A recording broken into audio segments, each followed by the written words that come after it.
I was 16 and living with my family on a small ranch outside of Redding, California when this happened. The property was very isolated, surrounded by sparse oak woodland. The nearest town was roughly 40 minutes away, which meant that we handled most problems ourselves. We raised goats and kept a small herd of cattle there, and it was a working environment for sure, and not a hobby farm. The first unusual thing occurred with the dogs. We had 3 ranch dogs that were trained to guard the animals and alert us to predators. They were reliable and they never panicked. And one evening at around 9:30, they began behaving really differently. They gathered near the back of the gate, pressed close to the fence, and made some really low whining noises. They were not barking aggressively or showing signs of typical threat behavior. Instead, they were really tense and frozen, staring past the fence and into the darkness beyond our property line. My older brother Ben and I went out to check the perimeter. We used a handheld spotlight and walked the fence line, but nothing was visible. No deer, no coyotes, and no signs of any trespassers. The air was still, and the night felt pretty quiet in a way that didn't fit the usual rural background noise. We returned to the house and we told our father. He dismissed it as an overreaction from the dogs, but his tone suggested that he was uneasy about it as well. He told us not to mention it to our mother, who had been under stress due to a recent medical issue, and so we just sort of left it at that. Well, the next morning, Ben and I found tracks near the fence, which was odd. They were pretty large too, roughly canine in shape, but the stride pattern didn't match any animal that we knew of. The prints showed intermittent upright placement, as if something sometimes walked on 2 legs. The tracks led up to the fence and then paused and then sort of veered away into the scrub. We showed the prints to our father. He examined them quietly and told us again not to tell our mother. He didn't offer any explanation, but he did change the way that he moved around the property afterward, keeping closer to the house, and was sort of way more alert, I guess you could say. 2 days later, while repairing an irrigation line in the back pasture, we heard my mother's voice from the brush line and 20 meters away. She said, "Boys, are you out there?" Ben responded and the voice answered again, and it was close enough that we should have been able to see her, but we couldn't. My father moved toward the brush to check, but there was nothing and no one there. No movement, no shadows, and no evidence of anyone. The voice stopped and we waited, and the sound never returned. My father told me to call my mother at that point, and so I did, and she answered from inside of the house, which was really weird. She said that she had been in the kitchen all morning and hadn't even been outside. When I told her what we had heard, she assumed it was a trick of the wind or a misunderstanding. My father didn't argue with that, and he simply told us to pack up and to come back to the house at that point. We didn't have a rational explanation for that, and the voice, it sounded just like her, but it was too clear and like the usual imperfections in her tone, I guess you could say. It felt like maybe like a recording rather than live speech is probably the best way that I could say it.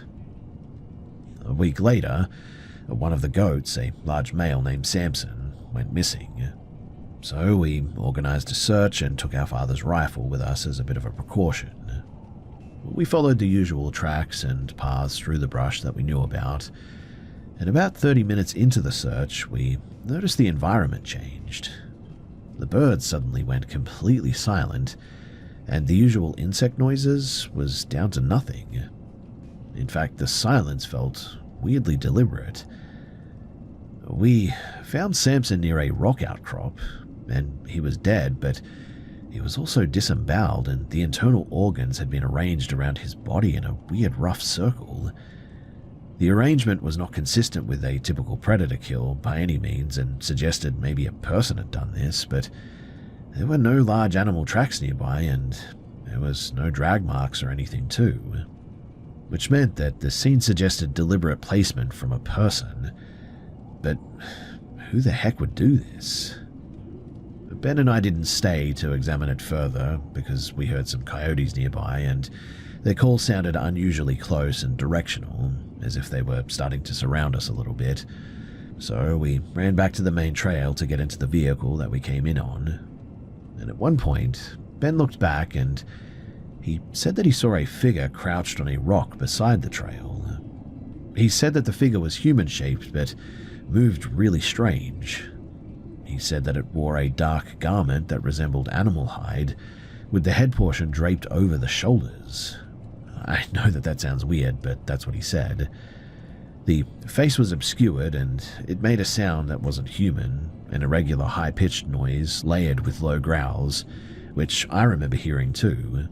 The coyote calls seemed to be coming from the same direction though, and sort of synchronized with the figure's movement, so that's sort of what I thought it might have been. The figure though, it moved toward us in a way that did not match typical human movement. It transitioned from standing to a forward crawl, and then allegedly it began sprinting after us as I was driving away, covering ground pretty quickly. Ben fired the rifle at it, which absolutely freaked me out and got me asking what he was shooting at. The figure reacted, leapt off the rock and disappeared into the brush at that point. We returned home immediately after that, obviously, and we told our parents about what had happened. My mother left the kitchen without speaking, and my father sat quietly as if processing the information. He never did question the story or dismiss it too, but he also didn't offer any further action or anything. The next day, our family began preparing to move, and within months we sold the livestock and we relocated to a different state. We never returned to that ranch, and the unusual events were never discussed again.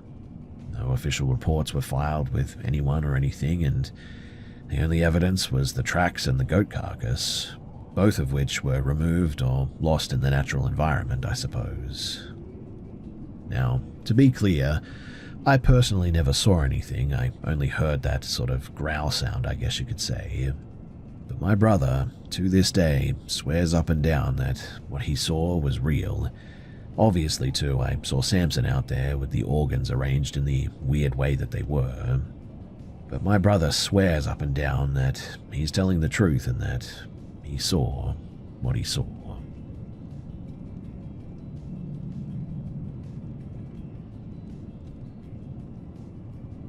At the time that this happened, I was 23 years old and living with my father in a house that I'd grown up in.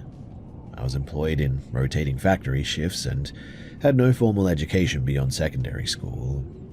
My long-term goal was to move out, but I lacked direction and was managing ongoing mental health issues that were not being treated. My relationship with my father had been deteriorating for years by this point. He believed strongly in rigid life paths and dismissed any alternatives as irresponsible. Arguments were frequent and usually centered on independence, money, and perceived weakness. By early 2021, communication had practically reduced to confrontational exchanges alone, and the household environment had become pretty unstable. During this period, I was contacted by a woman named Rachel, who I dated briefly as a teenager. We hadn't spoken in nearly a decade by this point. She reached out and stated that she had recently ended a difficult relationship and had returned to the area. We met several times in public settings, and initially she appeared emotionally grounded and spoke critically of her past circumstances, which meant that I was completely unaware of the extent of her personal instability at that time. My father strongly opposed the renewed contact, but didn't provide specific concerns. His objections, they were basically delivered in the same authoritarian manner that had characterized earlier conflicts. So, I basically ignored him. Within weeks, the arguments escalated to the point where he told me that I needed to leave the house, and so I moved into Rachel's family's home temporarily. The household consisted of her adoptive mother, a stepfather, and an adult stepbrother as well. Rachel's biological father was described inconsistently. Different accounts were given regarding his occupation and involvement in it. Over time, too, I noticed contradictions in their stories, but at the time I interpreted this as family dysfunction rather than deliberate deception. Over the following months, Rachel repeatedly initiated conflicts between me and other members of the household. Statements were misattributed, events were reframed, and private conversations were selectively relayed. Each dispute reinforced the idea that I was isolated and dependent upon her. I became increasingly disconnected from outside support, and so I began drinking pretty heavily. In late summer, Rachel claimed that she was pregnant and stated that leaving would have serious consequences. This information was presented alongside vague threats delivered by other household members. Around the same time, I was pressured into accepting a job through alleged connections that later proved fabricated. I worked briefly in a cold storage logistics facility, but was terminated after a workplace accident caused by inattention and exhaustion. By early autumn, Rachel abruptly left the household, though. When her absence forced direct communication among the remaining adults there, inconsistencies became impossible to ignore. There was a shared realization that much of the conflict had been orchestrated. I was encouraged to stay temporarily while arrangements were made for me to leave, and by this point, I was consuming alcohol daily and experienced persistent anxiety too. Eventually, though, I returned to my father's house in October. Contact with Rachel resumed intermittently through new phone numbers and social media accounts. I blocked each attempt. But then, the knife incident occurred about 3 weeks after my return. So one night, just after midnight, I stepped outside to take out some rubbish. The street was quiet that night, and as I approached the bins, I noticed a figure standing near the hedge, separating our property from the neighboring lot. Immediately I noticed that the person was holding an object at their side. When I stopped, the individual stepped forward enough for me to see that the object was clearly a knife, a kitchen knife, held openly rather than concealed. The person didn't speak, but based on their posture and clothing, I'm pretty sure that it was Rachel's biological father, who I had met only once. I backed away toward the door without turning around. The individual took several steps forward, but didn't cross the property boundary. I entered the house, unlocked the door, and from an upstairs window, I observed him remain outside for about another 2 minutes before walking away down the street. No attempt was made to get inside or anything, and there was no further approach that night, but I did report the incident to the police, obviously. But in the end, they basically told me that there really wasn't much that they could do. I was advised to document further incidences and improve exterior lighting as well. And over the next month, there were no additional confrontations as far as I knew of. However, I did notice unfamiliar vehicles passing the house at really irregular hours. Whether these were connected remains uncertain to me, but this is a very quiet place, and it was weird to see that. By November, I ceased all contact entirely. I changed my phone number, closed social media accounts, and limited movement outside of work hours. I stopped drinking, and I began focusing on employment stability as well. Within the following year, I secured a steady job, reduced outstanding debt, and resumed medical care as well. I also found out through the grapevine that, well, Rachel, she was never pregnant at all, and the whole thing was apparently a lie to try and control me. The knife incident remains the clearest indication that the situation had escalated beyond manipulation and now into potential violence. And so I continued to live pretty cautiously, aware of just how easily ordinary circumstances can become unsafe quickly.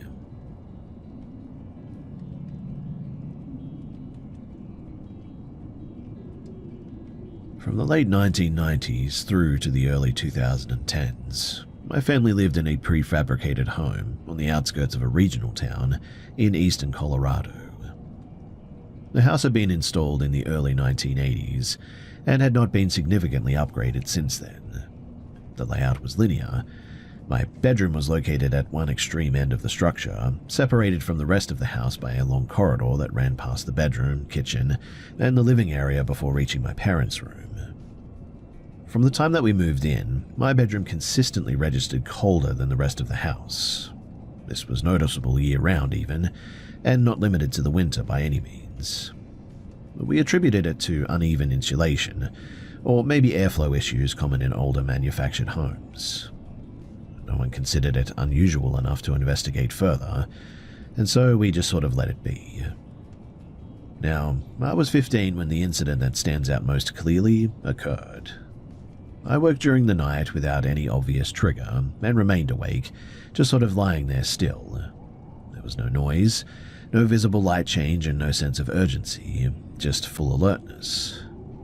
After several minutes, I felt a distinct downward pressure at the foot of the bed, consistent with the mattress compressing as if weight had been applied. The sensation was localized and brief, but unmistakable. I didn't hear footsteps or see movement. I didn't sit up or turn over as well. I was aware that my bedroom door was closed, that my father was working a night shift, that my mother was asleep, and that my younger sibling would not have entered my room without waking me earlier.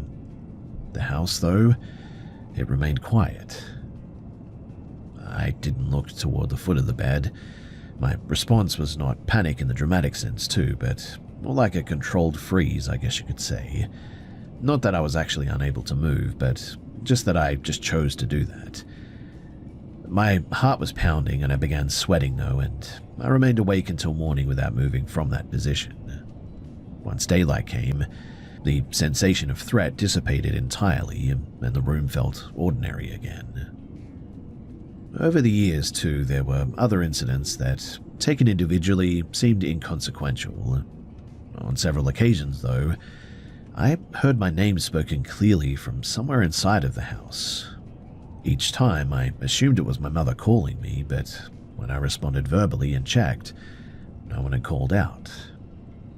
These events were sporadic and never happened in quick succession, mind you, and my mother independently reported hearing movement in the hallway late at night often, specifically the sound pattern associated with somebody walking from the kitchen all the way toward the end of the house. She mentioned it more than once, usually in passing, and didn't express fear and only really confusion. Well, we moved out of the house in 2012, and no similar experiences followed in later homes. However, I do continue to have reoccurring dreams involving this specific layout of that house. In the dreams, I avoid entering my old bedroom, and when I do, the emotional response is immediate and disproportionate to the setting. There's no event that occurs in the dream, mind you. It's just that the discomfort is tied only to being in that space for some reason. The consistency of the details, particularly the physical sensation during that night, has kept the memory intact for me in a way that few others from that period have remained. And so I don't know if these dreams mean anything, or if it's just something that has stayed with me because of just how frightening that night really was.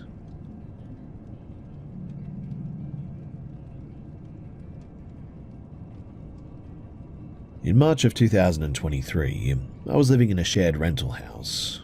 The house was a standard 2-story build from the early 2000s with no known issues. I lived there with my younger brother at the time, and the day in question was pretty uneventful for the most part, and didn't follow any arguments, stress, or any sort of unusual activity. So I returned home mid-afternoon after running some errands and assumed that I would be alone. When I entered the house, I noticed that my brother's shoes were by the door, indicating that he was home. I didn't hear movement or voices or anything, and so I placed my groceries away and decided to rest briefly on the couch in the downstairs living area, rather than going upstairs to my bedroom. I was not fully asleep, and I would describe the state as sort of a light rest with awareness of my surroundings. While laying on my side, I heard my first name spoken quietly from very close. The volume was low, but the articulation was clear enough to be recognizable for sure. Mind you, there was no accompanying movement, breath, sound, or shift in the room or anything. I opened my eyes immediately, thinking that somebody was there, my brother to be precise, but the room was unchanged. Nobody was present. The windows were uncovered and external noise from the street was audible, but I dismissed the experience as a brief auditory misinterpretation and I closed my eyes again, trying to rest. But about maybe 1 or 2 minutes later, I heard my name again. This time the sound was more distinct and slightly closer as well, as if coming directly from beside my head. I suddenly became alert and consciously focused on where this noise was coming from. I remained still for several seconds, then sat up. The living room remained empty, though. A third instance followed shortly after. The sound was quieter than the second, but sustained longer for sure. And at that point, I responded verbally and called out down the hallway toward the bathroom where I could hear the shower running. I walked to the bathroom door and I knocked firmly. My brother responded immediately, sounded confused, and asked what I needed. I asked whether he had called my name multiple times, and he denied doing so, and stated that he had been in the shower the whole time since I had arrived home. I returned to the living room confused, and I didn't attempt to rest again. No further noises were heard that day, and I didn't experience any dizziness, confusion, or disorientation or anything, and there was no environmental factors such as music or TV or external voices that really could account for the sounds. But since that incident, I haven't experienced a repeat of the event in that house or anywhere else. And while I've never been one to believe in ghosts or anything, this whole situation is really hard to shake off as just a nothing burger. I am not so sure about what I believe these days after this. The whole thing really shook me, and I know that I heard my name called.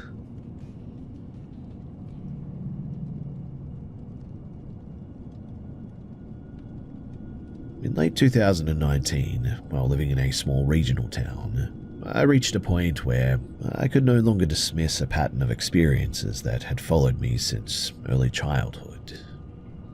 The house itself was pretty ordinary, a 2-story timber structure built in the 1970s, owned by my parents for decades, with no renovations history that would explain unusual noises or any drafts.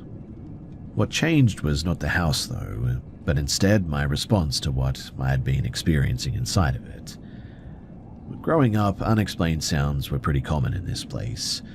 These included footfalls in empty hallways, tapping sounds on internal walls, and occasional knocks that could not be traced to plumbing or animals or anything. At the time, I accepted these as normal household noises. My sister reported similar observations too, but neither of us framed them as anything significant. We were not particularly close growing up, and we didn't compare experiences in detail at all. And so separately, I developed a persistent sense of being observed while alone in this house. This sensation was not accompanied by fear, well, at least during my early years, and didn't interfere with daily functioning at all. Over time, however, the quality of the feeling shifted for sure. By my late teens, it became intrusive and physically uncomfortable rather than neutral or reassuring. Sleep, well, that was a consistent issue. I experienced unusually vivid dreams from a young age.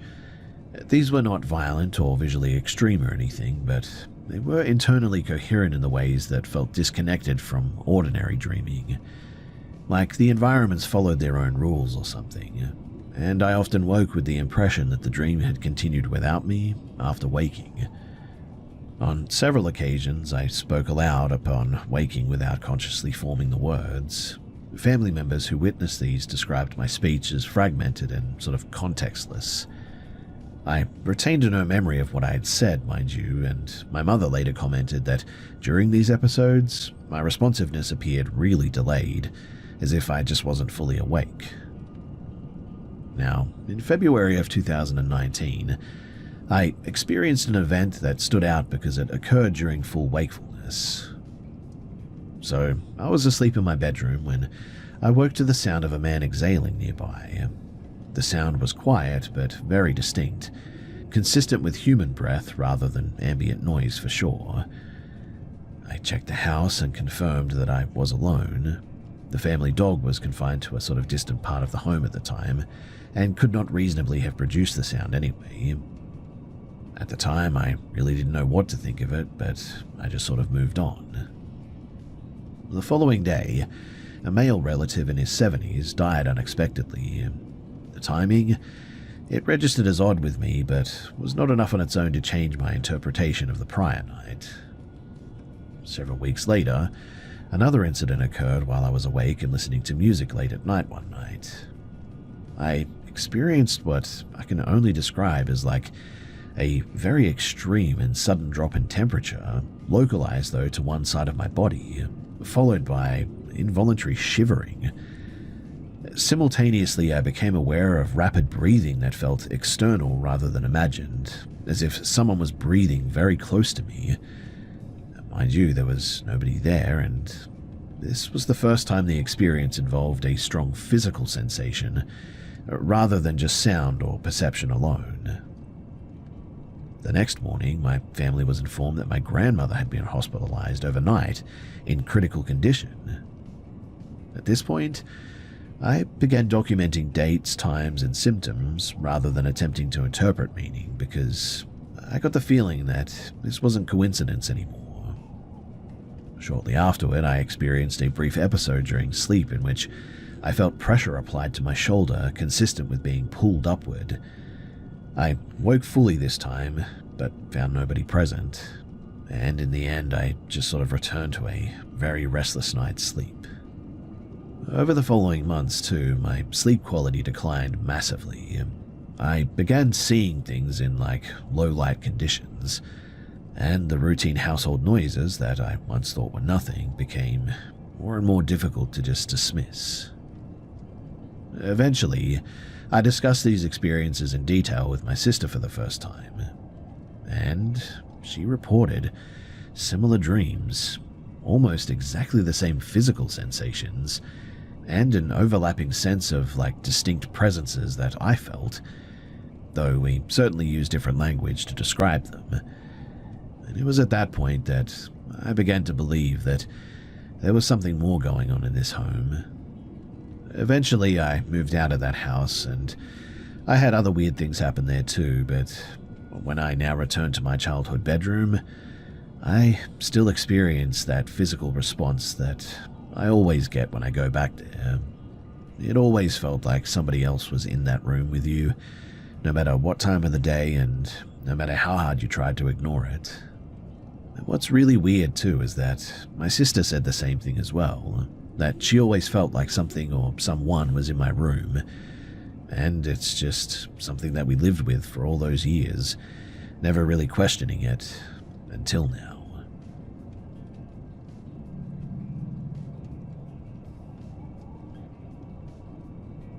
Back in March of 2022, I was living with my parents in a recently built house on the outskirts of a rural area in eastern Alberta, Canada. The development was pretty sparse, large wooded lots, separated by long gravel driveways, and wildlife activity that was common there. Coyotes, deer, and small mammals regularly moved through the property, especially at night. Because of the isolation too, I think we had developed pretty lax security habits. Vehicles were often left unlocked there, and exterior doors were rarely deadbolted, unless we were away for several days, that is. The routine changed without discussion, and over the course of about a week, I noticed that the exterior doors were constantly locked by early morning. The deadbolt was always engaged, and the motion sensor lights along the rear of the house were being manually checked all the time. On multiple nights, my father used a high-power torch to scan the tree line behind the house, after hearing noises apparently. When I asked what prompted the change, I was told that it was simply better practice, and the conversation ended there. At the same time too, my sleep had become pretty fragmented. I was waking almost every night between 2:30 and 4 in the morning, regardless of when I went to bed. I wasn't experiencing any panic upon waking or anything, but I rarely returned to sleep afterward as well. Over several weeks, this resulted in cumulative fatigue and difficulty concentrating throughout the day. Now, the rear of the house faced a sort of shallow ravine with dense ground cover out there, a raised deck wrapped around the second floor, and a set of exterior stairs connected the deck to the yard below. My bedroom windows overlooked this area directly, and at some point during my nighttime awakenings, I began hearing movement in the ravine, slow and irregular movement, consistent with something passing through the dry leaves down there. Initially, I assumed it was deer or maybe foxes, though those animals typically avoided approaching the house due to our dog and the parked vehicles there. What made the situation difficult to dismiss, too, was the absence of anything visible when I checked. The sound would stop sort of abruptly as soon as I looked outside, even when I used a flashlight. There was no eye shine, no vegetation moving, and no continuation of the movement away from the house. This pattern repeated several times per week as well, and it got to the point where eventually I just sort of ignored it. Within days, though, of trying to ignore it, the sound suddenly changed. Instead of movement, I began hearing short, isolated noises that resembled familiar household sounds. On one occasion, I heard my mother's distinctive cough coming from the direction of the stairs. She was asleep at the time, though, and she doesn't really wake during the night. On another night, I heard my stepfather's phone ringtone play once and stop, way out there in the forest, of all places. His phone, though, was in the bedroom the whole time, powered on and showed no missed notifications. I checked the next day with him. The most unsettling incident, though, occurred when I heard what sounded like my own voice, calling our dog's name from outside on the deck railing. The cadence and the tone were consistent with how I speak as well, but the sound was faint and sort of slightly distorted, I would say. These incidents, though, occurred over roughly 2 weeks, and none of them were continuous and none escalated after that. But the familiarity of the sounds contrasted sharply with the context there. What I mean is that I didn't hear random voices or unidentified noises. I heard specific, recognizable auditory patterns that I was associated with. I avoided discussing this in detail with my parents in the end. In the past, similar concerns had been attributed to stress or overthinking, and I really didn't expect any other response from them. When I eventually raised the issue indirectly, though, my mother reiterated that the door locking had no specific cause and dismissed the sounds as likely wildlife or imagination influenced by poor sleep. During the daylight hours, though, I inspected the area behind the house. There were no tracks close to the foundation, no signs of tampering near the doors or the stairs or anything, and no damage to any of the gardens or the surrounding forest or anything, suggesting repeated human or large animal presence. Trail cameras weren't installed, and no further investigation ever pursued, but I just could never find any evidence of anything out there. Over time, the sound stopped occurring, and my sleep eventually did improve. I adjusted my schedule a bit and reduced nighttime isolation so much. And looking back, I guess the most plausible explanation is a combination of, environmental noises, maybe just sleep deprivation and a state of heightened alertness or something. The locking of the doors was always fishy to me and made me think that my parents were not saying something. But, like I said, nothing ever further developed from that situation, and I didn't see anything, and I didn't have a confrontation with anything. I was never able to confirm that anything was actually out there. But still, hearing my own voice out there late at night, that is a really skin-crawling experience, and something that I will never forget.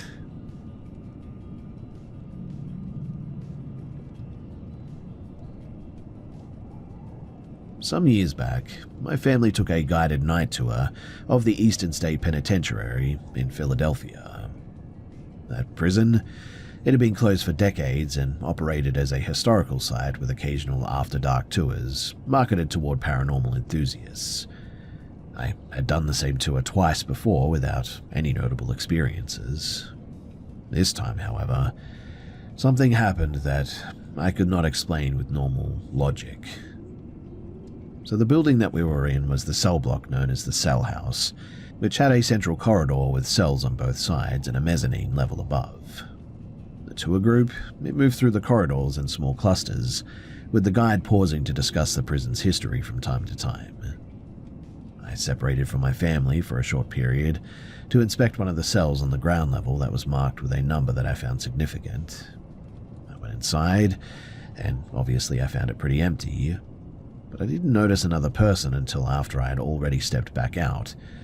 A woman from the tour group was sitting in a chair inside of the same cell.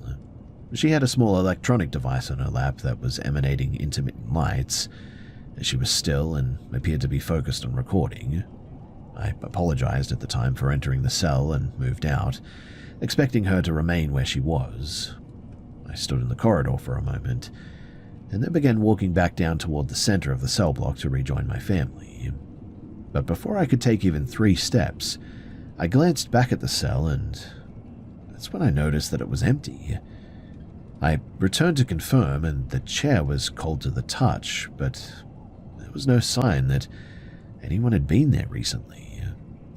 I remember rationalizing at the time that she must have left quickly without me seeing her, possibly moving through the crowd or something. But then, as I moved toward the stairs leading to the mezzanine, the same woman appeared, walking down the stairwell. She was coming from the opposite side of the cell block, and she looked as surprised as I felt. I asked her directly if she'd been sitting in that cell just a moment earlier. She said no. She stated that she had been on the upper level for at least 20 minutes. We both paused, exchanged a brief look, and then moved away from each other for the rest of the tour. After the tour ended, I could not stop this shaking that I was feeling. The experience just didn't fit any normal explanation. I mean, if she had been sitting in that cell, then I would have seen her there. But if she had been on the upper level, then I wouldn't. It created a contradiction that I just couldn't resolve with a standard explanation like crowd movement or mistaken identity or something like that. I left the site and searched online for similar incidences, and I found references to a concept at the time that I'd never heard of but was called doppelgangers, an identical double that appears without explanation. The information that I found was not scientific by any means, but it did match the structure of what had happened to me. A person seen in one place and then confirmed to have been elsewhere, and I know that I saw them. I never did say anything to the tour operators, and I didn't seek out any additional paranormal investigation after that. I also didn't experience anything after that. It was just that one incident. In the months that followed, I did do some research, but again, I just haven't been able to come up with an explanation for how this is even possible. Which means that, to me at least, the incident remains unresolved, and I cannot figure out for the life of me how the heck she was in 2 places at once.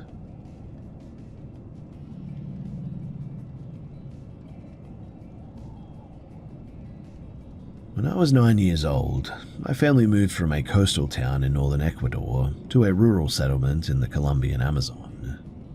The house we rented was a raised wooden structure with a wide back platform that overlooked a slow-moving section of the river.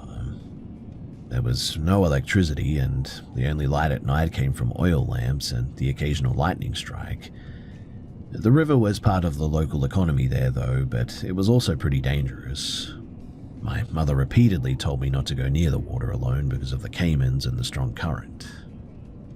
During the afternoons, I would often spend time on the platform watching that river. It was one of the few activities available to a child in that area, to be honest. The river was always moving and always changing, and I would stand for long periods simply observing the flow. One afternoon I was on the platform too when I became aware of a presence behind me. I turned and I saw 6 children standing in a line just feet away from me. They were all very pale with light hair and light eyes, and none of them were wearing any clothes. That detail was the first thing that registered as abnormal because I had never seen children like that in the village, and the only people who were normally around were locals or workers from nearby settlements. There were really no foreign visitors here, and there were certainly no blonde children. The children didn't speak, and they simply sort of just stood there, looking at me, and then began to move in a circle. I felt no immediate fear, and I was a kid, and their presence felt sort of neutral and non-threatening. I started to join them, and for a short period we sort of ran in a circle together. I remember placing my hands on the shoulders of the child in front of me and feeling their skin. There was no difference between them and any other child in terms of physical contact. They didn't react when I touched them, but neither did they resist or anything. After a few minutes, the group stopped moving and they all turned their heads to one side simultaneously, as if they had detected something that I couldn't.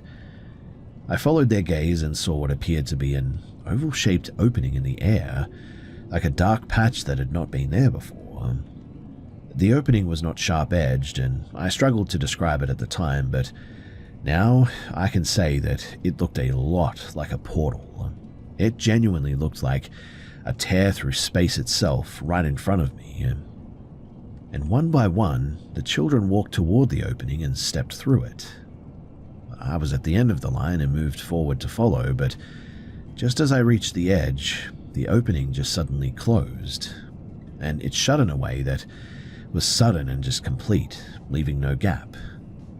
I was left standing there, alone on the platform, wondering if what I had just experienced was even real. I called out for the children, but there was no response. I remember waiting for several minutes, running around the platform in circles, hoping that they would return, but they never did. Eventually, I think that I went inside the house, and my mother saw that I was missing my clothes and became angry at me. She asked why I had taken them off like that, and I struggled to explain it. I just didn't really have the words at the time, and I think I remember saying that there were kids out there and I was playing with them, but she didn't believe me. For the next few years, I didn't think about that incident too much. I mean, it certainly stayed in my memory, but it didn't feel like something that required an explanation. The event only resurfaced when I was older and began reading about unusual encounters. I had access to an encyclopedia set in the Bronx at the time and would read for hours.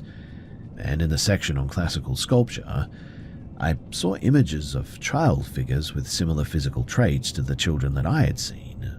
Pale skin, light hair, no clothing, and that visual similarity made the memory feel more concrete. So later, I read a book on alleged encounters with non-human entities that described Nordic beings with similar physical characteristics. The book suggested that these things appeared in remote areas and were often mistaken for human children because of their appearance, which certainly matched up with my experience. And while I don't claim to really know what happened that day, I'm also convinced that I saw those children, but they were there and they were real. I mean, I even touched one. Again, I really don't know how to explain it, but I do know that something happened that didn't fit any ordinary explanation, and the memory has remained consistent over decades now. What I mean by that is that I'm not misremembering anything, and the details are very clear to me. I don't know what the conclusion is to all of this, or what any of this means, but I will never forget those children, and also the portal that they went through.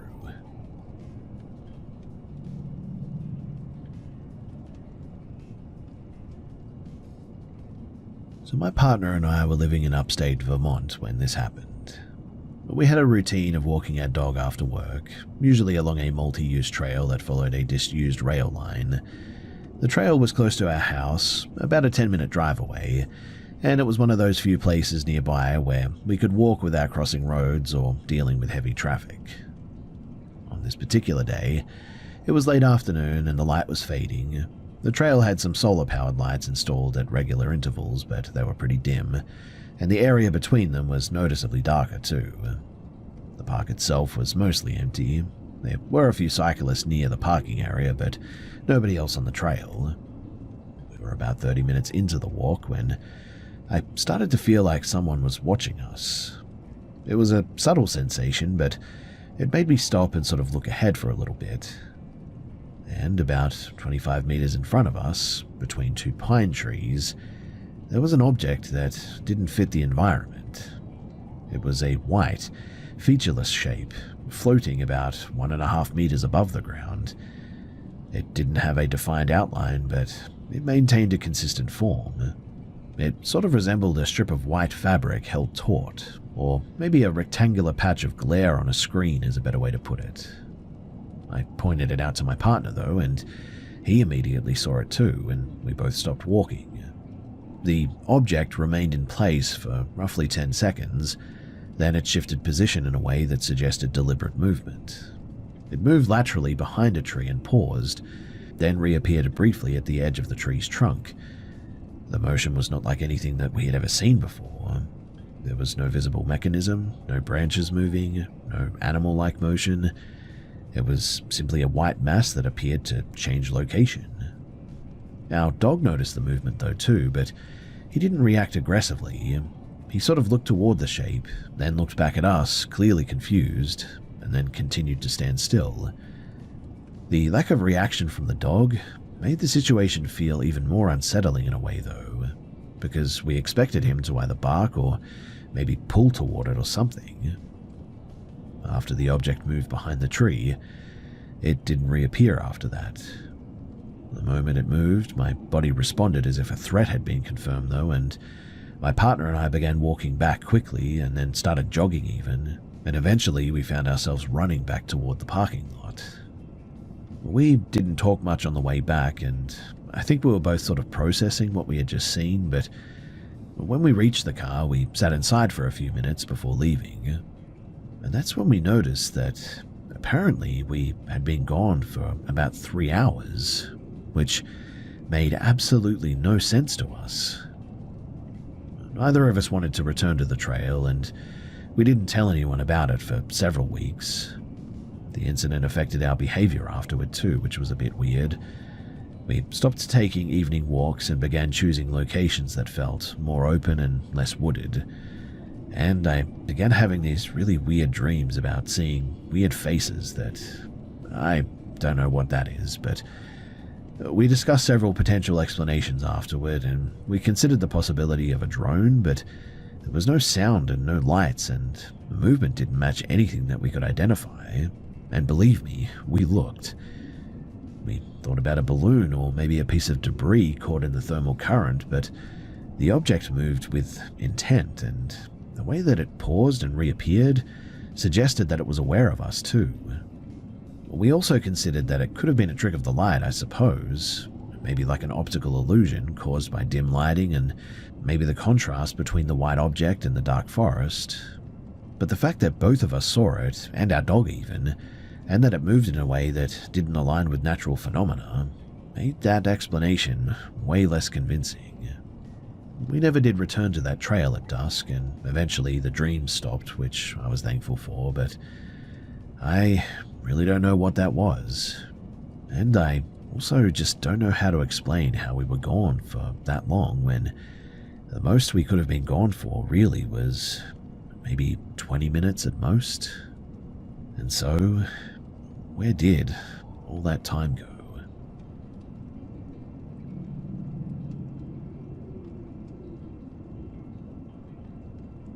When I was about 10 years old, my family traveled to the remote northern region of Nepal, near the border with Tibet. We were staying with some relatives in a small village built on the side of a mountain there. The area was very isolated, and the houses were very spread apart as well, with large gaps between them. There were no streetlights there, no nearby towns, and the sky, the night sky that is, was so completely dark that you could basically see every star out there. That was something that I never forgot, and was truly amazing at the time to me. We had been there for a few days as well, and my sleep had been unusually deep, and I was adjusting quickly to the altitude. The first few nights were quiet as well. I was falling asleep quickly. One night, though, my father and I stayed up later than the rest of the family. My sister had already gone to bed, and it must have been around 11:30 when my dad suggested that we step outside to look at the stars one more time. He knew that I was interested in astronomy, and this was one of the few places that I had ever been where the sky was clear enough to see constellations without light pollution like this. We walked a short distance away from the house to avoid the light from the doorway, and the path led toward a sort of small clearing area with low shrubs on either side. The ground sloped sharply downward beyond the clearing, creating a sort of drop-off, and we stopped about 2 meters from the edge for safety. It was very quiet. There was no wind, no insects, no distant animal sounds. In fact, the lack of the ambient noise felt a bit weird. I remember that, but I didn't fully process it at the time. I was so focused on the stars in the sky. My father had a small flashlight to guide us out there, and we were about halfway between the house and the edge when we heard movement in the bushes to our right. My dad immediately turned the flashlight in that direction, and a dog-like animal suddenly stepped into the light. At first glance, it looked like a stray dog, but something about its shape was wrong. The face was the first thing that made me very uneasy. The eyes were dark and matte with no reflective shine. They appeared as empty voids rather than eyes, really, and the animal held its head at a really weird angle, staring directly at me without blinking. The body didn't match any dog that I had ever seen before. What I mean is that the legs were longer than normal, way longer, and the joints seemed higher up than they should have been, and there were more of them too. The fur looked slick but didn't appear to be wet, and the neck was unusually long. The animal's posture felt really weird too. I didn't immediately recognize it as dangerous. I mean, I was a kid and I'd grown up around stray dogs in urban India. My instinct was to approach and pet it, and so I stepped forward and extended my hand, but my father grabbed my shoulder firmly and whispered for me to stop. At first, I assumed he was being overly cautious because this dog might be wild or rabid, but his face told me otherwise. He looked tense and scared, and he didn't speak loudly, but his body language made it clear that he was serious. He said to me, "Don't touch it." I looked back at the animal, and it moved a small step forward, but it didn't run. It simply shifted its position slightly, while keeping its gaze completely fixed on me. That intensity of that stare made my skin suddenly go cold too. It didn't look like an animal that was about to flee. Instead, it looked like it was sort of evaluating me and my father. My father switched off the flashlight, and the darkness returned immediately. The animal, or whatever it was, it disappeared as soon as the light went out too. There was no sound of it moving through the bushes, no rustling and no snapping of branches. In fact, I remember thinking at the time how weird it was that it simply just vanished like that. We stood still for several minutes after that. I guess my father was expecting the animal to reappear or to move away into the darkness, but nothing happened. But there was really nowhere for it to go, and at the time I remember thinking that this was weird. The mountain slope behind us was steep and rocky, and the shrubs were dense, and there was no clear path for an animal to escape silently. After a moment or two, my father quickly led me back toward the house without speaking. He didn't explain what we had seen, and he didn't mention it again that night.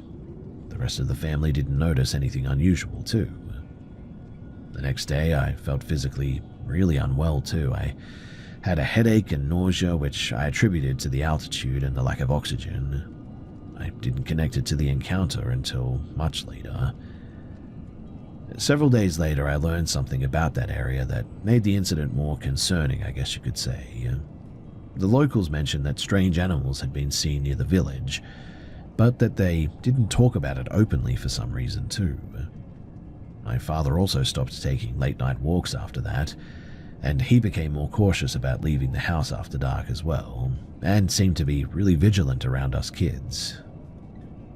We never did see anything again, and I didn't tell anyone at the time because I assumed that they would have dismissed me or treated me as a child with a child's imagination. And so, in the end, I just sort of kept the memory to myself and occasionally mentioned it to my dad. Years later, though, I started to question what it could have been. I mean, the most reasonable explanation that I could find is that it was a stray dog with a medical condition or a deformity or something. Maybe it was a wild animal that was common in that region, although I never could find anything that matched the description. Also, the behavior of the animal and the fact that it disappeared without making any sound, well, that always seemed a bit weird to me. The only thing that I know for certain is that I saw this weird thing, and I don't know what to make of it. It vanished without making noise when the light was removed, and the experience changed how I viewed that environment and made me way more cautious for the remainder of my trip there. I still don't know what it was, and I have no reason to claim that it was like a ghost dog or anything like that. I only know that it was real enough to affect me for years afterward, and my father, who also saw it.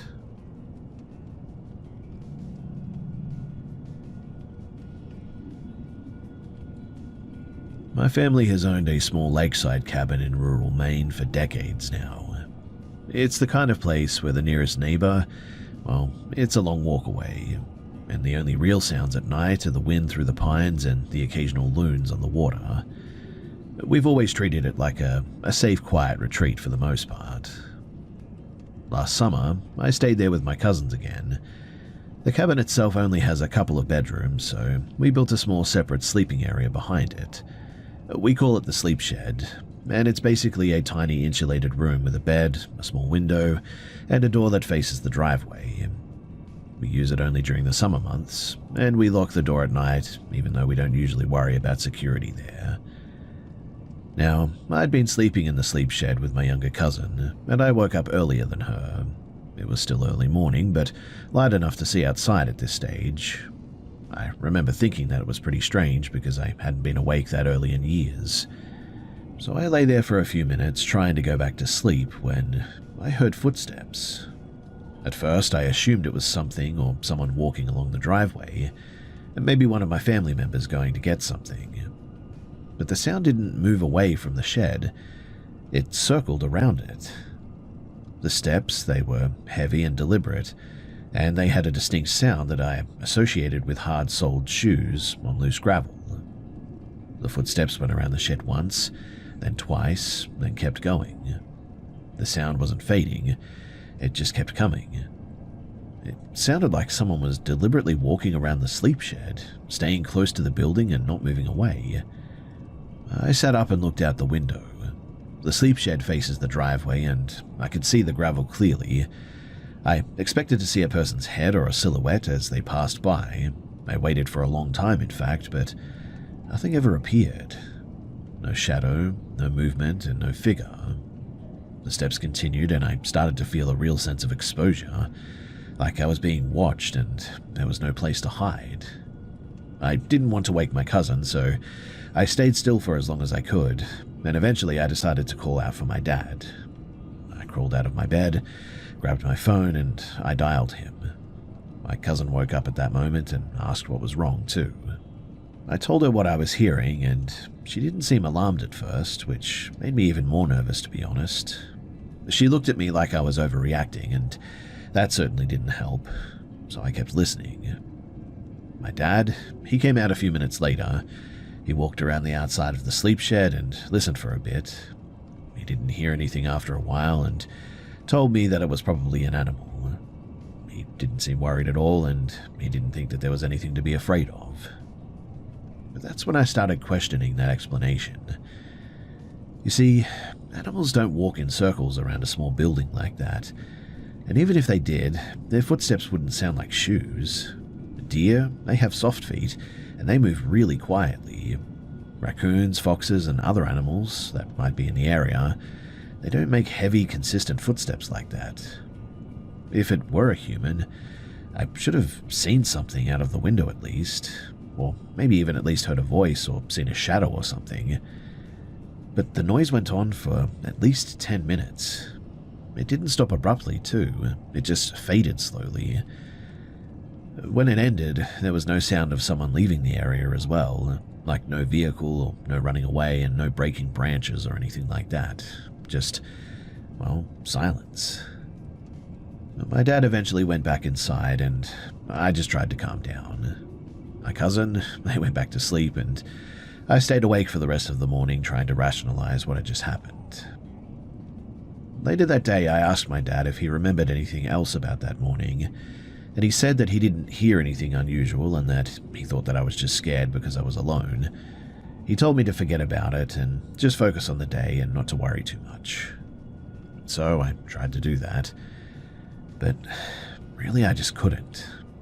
The memory just kept coming back to me, the way the footsteps moved, the fact that they didn't sound like an animal, the fact that I couldn't see anyone. Over the next few days, I kept thinking about it too. I started looking for logical explanations. One idea was that it could have been a neighbor walking their dog, or maybe a hiker or someone checking the property, I suppose. But there was no sign of anyone. No car tracks, no voices, no evidence that anyone was even near the cabin. Another possibility was that the sound was amplified by the structure of the sleep shed. Maybe the gravel was arranged in a way that made even small noises sound louder. But the footsteps were too consistent. It wasn't random and it was way too deliberate. The only thing that made sense to me was that someone was walking around the sleep shed. But why would they do that without being seen? Why would they keep circling, and why would they not make any other noise as well? I asked other family members if they had ever experienced anything similar at the cabin. They said no. They didn't believe me either. Some even said that I was making it up to be dramatic. I don't think that I'm the kind of person who imagines things, though, and I'm not usually scared of the woods or being alone at all. I've been around my cabin my whole life, but this incident, well, it just felt different. It felt intentional, like someone or something wanted to let me know that it was there. I never saw anyone, but I certainly felt like I was being observed, and I think that's what bothered me most. Anyway, a few weeks later, I noticed something else. The lock on the sleep shed door, it was slightly loose. It wasn't broken, but it looked like it had been used recently. The lock had never been like that before, but my dad insisted that it was just old and that the humidity could have caused it, but it made me think. If someone had been circling the sleep shed, perhaps they had tried the door at some point. Perhaps they were checking to see if it was locked, and maybe they were looking for someone inside or something.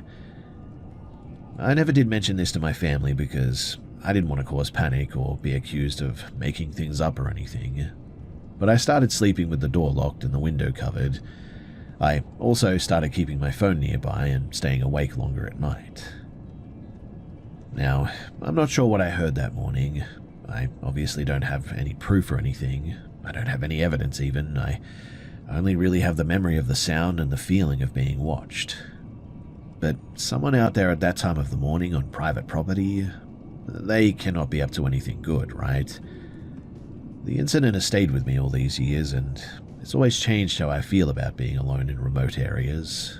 In fact, I never assume the woods are safe anymore.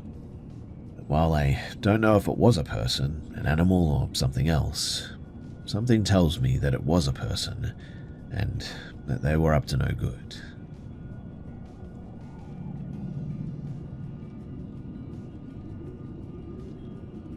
In early 2022, I moved into a townhouse development on the outskirts of a mid-sized city in western Pennsylvania. It was a quiet area with a mix of owner-occupied homes and short-term rentals. The neighborhood backed up against a publicly owned greenbelt that was technically protected land but loosely maintained. There were walking paths, tree cover, and no fencing beyond the property lines there as well. Within a few weeks of moving in, I started noticing the same man walking past my house with a dog. This wasn't unusual on its own, but what stood out was the consistency. I saw him multiple mornings per week as I left for work at around 7:15 in the morning, and I often saw him again in the late afternoon when I'd return. He appeared to be in his late 50s or early 60s, average height, average build. He wore the same dark grey jacket regardless of the weather conditions. Initially, I assumed we simply had overlapping routines. I didn't pay much attention to him beyond registering that he just was a regular presence. Over time, however, I noticed that he didn't really vary his route, like ever. He passed directly in front of my unit every time. He also maintained prolonged eye contact when I crossed paths with him, which I found mildly uncomfortable but not alarming. And the first interaction that we had was brief and very awkward. I asked him whether the Homeowners Association had sent out a quarterly notice regarding landscape changes. He paused for a minute before responding that he hadn't seen anything. He didn't ask any follow-up questions or offer any commentary, and after that he resumed walking without so much as acknowledging me, really. The interaction didn't feel hostile by any means, but just socially off, I guess. Anyway, by the end of the year, I was seeing him daily at this stage. In February of 2023, my partner moved out following a separation as well, and this left me living alone for the first time in like several years. Around that same period as well, my mother stayed with me temporarily during the weekdays while I was at work. She independently noticed the man as well, and commented on how often he passed the house. She also noted that he never spoke and that his attention seemed fixed rather than casual. We discussed possible explanations, including maybe cognitive issues, and we concluded that there was likely no threat. After my mother left, I began spending more time in the backyard during the evenings. The yard was pretty small and bordered by a wooden fence that separated my property from the greenbelt. Late at night, I occasionally heard movement beyond the fence line, and at some point I sort of noticed that the sounds were rhythmic rather than random, resembling slow walking rather than animal movement. Because I was drinking heavily at the time, I discounted these experiences as either impaired perception or just common wildlife activity. Over several weeks, I noticed small inconsistencies though. Items left outside were moved or even missing. Cigarette lighters, half-used packs, and an ashtray were not where I remembered leaving them. Again, though, I attributed this to my own habits. In late spring, though, two relatives began coming over on weekends to help with minor repairs around the place. During these visits, the man with the dog would stop near the property line and just stand there and watch silently. He extended the dog's leash toward them on multiple occasions. The dog appeared poorly groomed and had a really bad smell. My relatives were pretty uncomfortable with the situation and told him to leave after one incident as well. He didn't respond verbally, but he did comply. But after that, his behavior shifted. He continued walking past the house, but now stopped outright when I arrived or departed, turning his body to track my movement. This was not fleeting attention by any means as well, but what I mean is that it was sustained and very deliberate. In June, a co-worker moved into the spare room. She worked a different schedule, though, at the time, and independently reported seeing the man multiple times per day. She also noted that he positioned himself near the property at predictable hours. She initially interacted with the dog, but stopped eventually due to discomfort. After that, she reported that the man's demeanor became noticeably hostile as well, though still silent. The event that changed my interpretation, though, that occurred in late July. So while driving home one day, I saw the man leave the sidewalk near the neighborhood entrance and enter into the tree line leading into the greenbelt. He didn't appear to be following a marked trail or anything, and this reframed everything for me. The constant presence, the odor, the timing, the lack of social interaction, and the unexplained activity behind my fence began to align into a single hypothesis. The man was not merely walking his dog.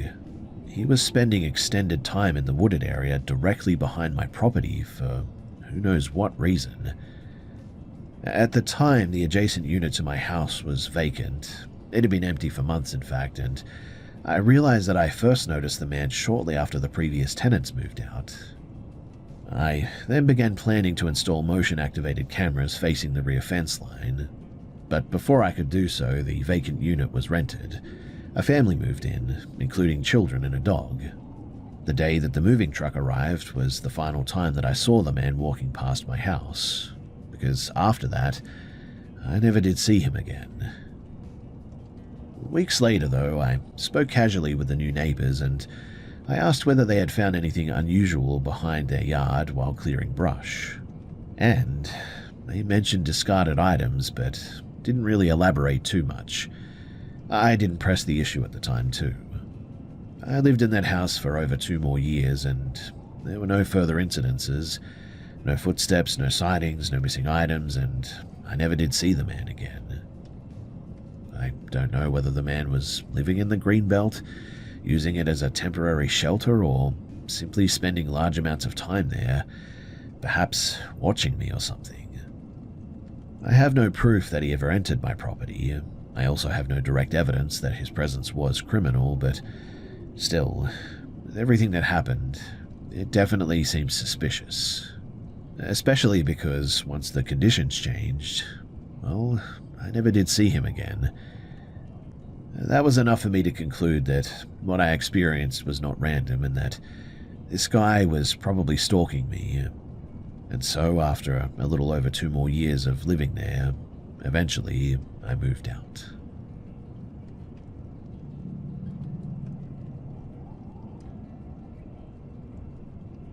In August of 2021, I became aware of a location circulating through multiple urban exploration forums and other platforms online that I frequented. The posts all referenced the same structure, a vacant industrial building on the outskirts of Tacoma, Washington. The primary point of interest was a large suspended figure inside of the building. I recognized the character immediately.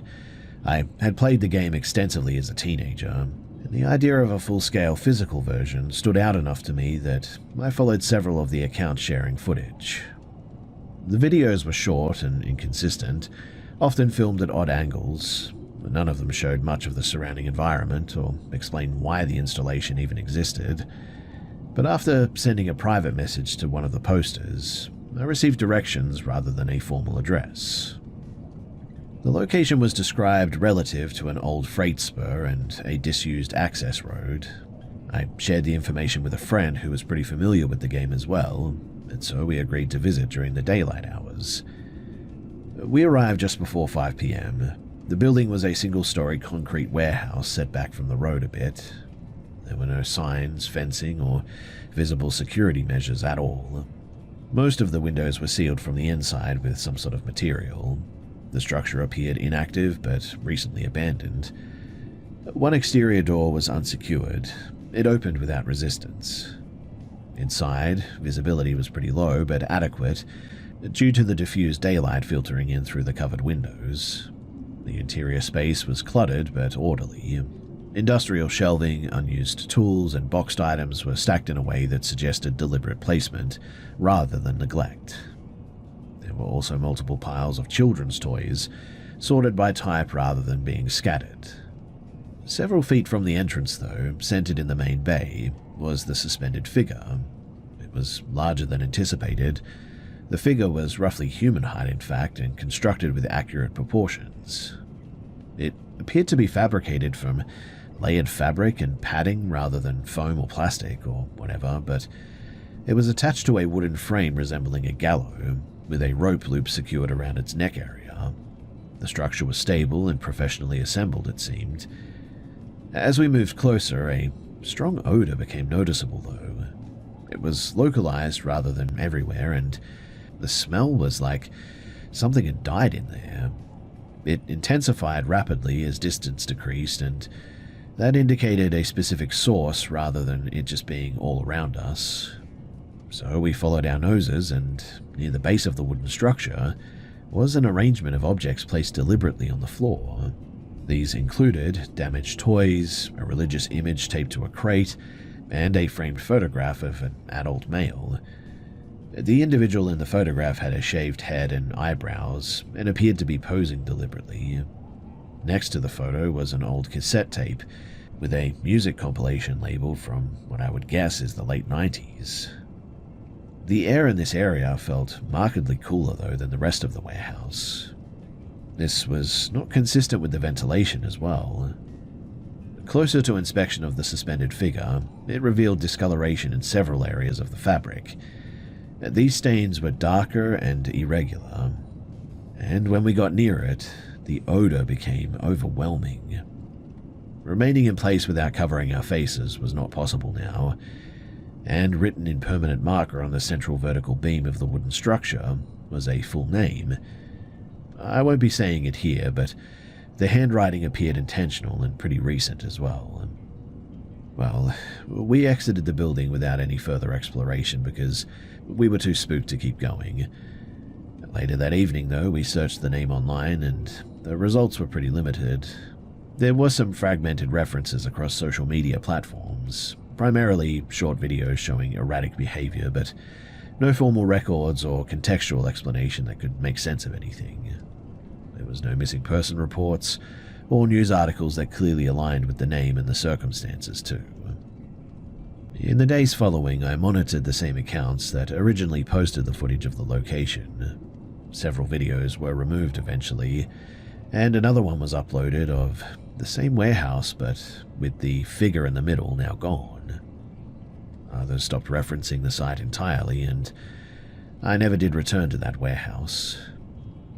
Now, I don't know if there was something weird going on, or maybe if someone had sprayed something upon that figure, or I don't know. Maybe there was something in there, or maybe not. Or maybe I should say someone was in there, or maybe not. But the smell, it smelt like death, and I really don't like to think about that.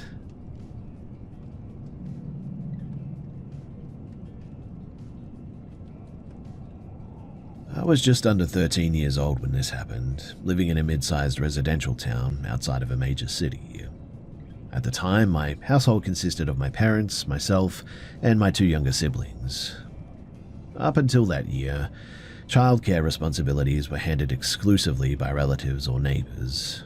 That arrangement changed when my parents decided that I was old enough to stay home with my siblings for short periods, though. The situation I'm describing, it took place on the first evening that I was left in charge. So, my parents had planned to attend a movie followed by dinner with some friends. They explained in advance that they would likely return after midnight. This wasn't completely unusual for them too, but it was the first time that they had done so without arranging adult supervision. The evening itself was pretty unremarkable, to be honest. My siblings and I stayed in the living room, watched television with the lights off, something that we were not normally allowed to do, but hey, we were alone and we could basically do what we want. The house was quiet though, and we lived in a pretty quiet neighborhood as well. But around 10:45, I noticed a sound coming from the front yard. It was intermittent and light, and I couldn't quite tell what it was at first. I ignored it though for the most part, but several minutes later, there was a sudden impact against the front door. The force was strong enough to cause the door frame to vibrate. This was followed by a second strike, louder than the first one. And at that point, we turned off the television and we just sort of remained silent, not knowing what to do. I didn't consider opening the door. I mean, the house was secured and I had been explicitly instructed not to answer it under any circumstances while my parents were away. The banging resumed though, followed by movement at the handle. The handle turned once, then again, with enough pressure that the latch audibly shifted. The door, thankfully, didn't open. The person outside, they never spoke. Our only landline phone was mounted on the wall near the entrance, so I decided against using it, concerned that the noise would confirm our presence. Instead, I directed my siblings upstairs to my parents' bedroom, which overlooked the front of the house. From that room, the front entrance was partially visible through a gap between the curtains. We remained on the floor initially, but then slowly raised ourselves enough to look outside without moving the fabric. Standing on the front path was an adult male, likely elderly based on posture and build, and he was facing the house directly. He was holding a paper bag or something like that in one hand, and the other hand was raised, pointing toward the bag in a slow, repetitive motion. He never attempted to hide himself, nor did he move toward or away from the house while we were watching him. There was no visible attempt to force entry at that point, and he didn't speak, wave, or otherwise signal. The entire observation lasted only a few seconds before we withdrew from the window. After several minutes, I checked again from a different angle, but whoever they were now gone. The front yard and the footpath, they were empty. We remained upstairs until our parents returned, and when they arrived, we explained what had occurred. My father inspected the exterior of the house, and he found a lot of damage on that front door. A report was made to the local police the following day, but I don't think that there was any real follow-up or anything like that. In the years since then, though, I have revisited the event many times in my head, and now that I'm a lot older, the most likely explanation appears to be a confused or maybe impaired individual who approached the wrong residence or whatever. The bag, well, that was probably likely alcohol or something like that. But still, though, if he had managed to have gotten in that night, I really don't know what we would have done. I really do just thank God that that door frame held for as long as it did.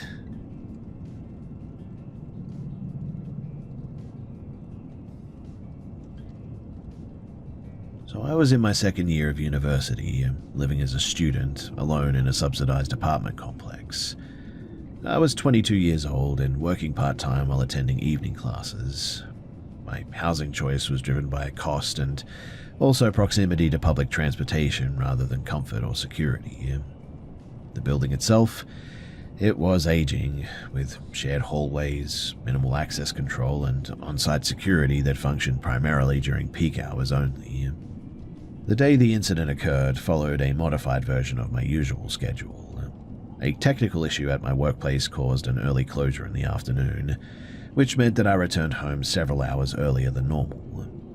After a brief stop at my apartment, I left again to attend classes and later visit a friend. I returned to my building close to 10:30, using a rideshare service, as I generally avoided public transport late at night as much as I could. While entering the building, I noticed an unfamiliar man seated near the stairwell on the ground floor. He wasn't interacting with anyone and wasn't dressed in a way that suggested that he worked there. I didn't engage with him and just assumed that he was either waiting for somebody who lived there or passing time.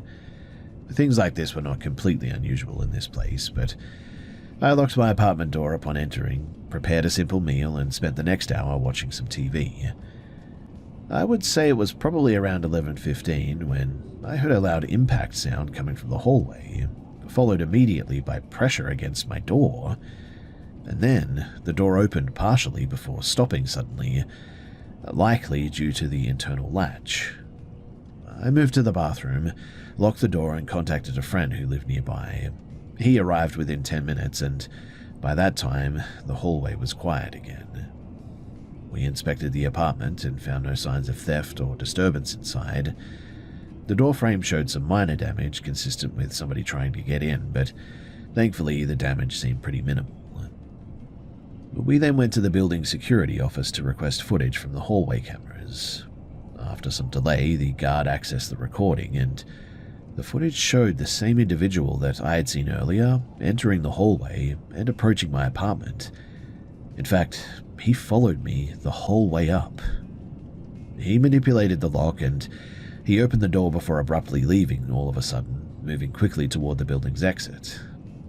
The guard stated that he had noticed the individual entering due to high foot traffic during that time window, but I know it was just because he was probably preoccupied with something else. The guards there were just terrible, to be honest. Local police were contacted, though, and they reviewed the footage. They canvassed the residents on the floor and the adjacent units, and nobody recognized this person. The video quality was sort of insufficient for clear identification, but there were some fingerprints recovered from the door. In the weeks that followed, I contacted the police twice for updates, and on the second occasion, they gave me some very disturbing information. So apparently, this guy was known to the police.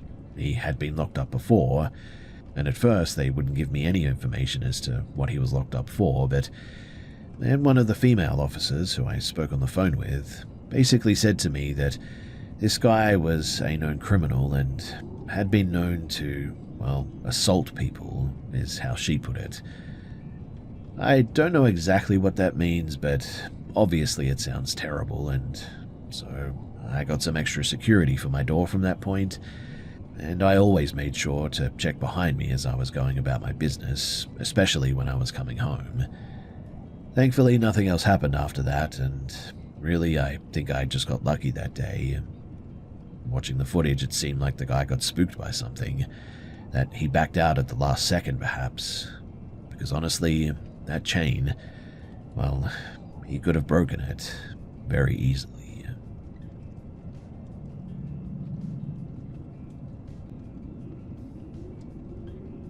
This took place during the early morning hours of January 1st, 2022. On New Year's Eve, I had attended a private gathering in a residential neighborhood outside of the city center. The event followed a typical pattern as well, that was alcohol, music, and people arrived and left in staggered intervals throughout the night. I didn't feel unsafe or anything at the gathering itself, and I remained in control of my decisions despite the drinking, but probably at about 6:30, I decided to leave. I opened a rideshare app that I used at the time, due to lower fares during off hours. A driver accepted the request within minutes, and shortly afterward, a friend suggested that I should wait so that we could leave together. So I cancelled the ride, but after further discussion, it became clear that our departure times would not align. So I placed a second request, which was accepted almost immediately. A friend accompanied me to the building entrance as the door required manual locking after exit. The vehicle was parked outside and matched the general description listed in the app. I didn't verify the license plate number, which was a huge mistake in hindsight. Now, upon entering the car, I noticed a general sense of discomfort that I initially attributed to fatigue. The driver began speaking immediately and directing questions toward the friend who had walked me downstairs. He asked whether the friend was my partner, why he was watching the car, and whether I lived alone. I responded briefly and attempted to redirect the conversation. As the trip continued, the driver asked additional personal questions unrelated to the route. He commented on the length of my evening, my alcohol consumption, and whether I was returning to an empty apartment. These questions, they were framed casually, but were very persistent. So in the end, I just stopped engaging. It was around this time too that I noticed just how hot the car was. There was no visible phone mount, and though navigation audio was playing at high volume, I didn't see any GPS anywhere. When I attempted to lower the window using the control panel, it also didn't respond.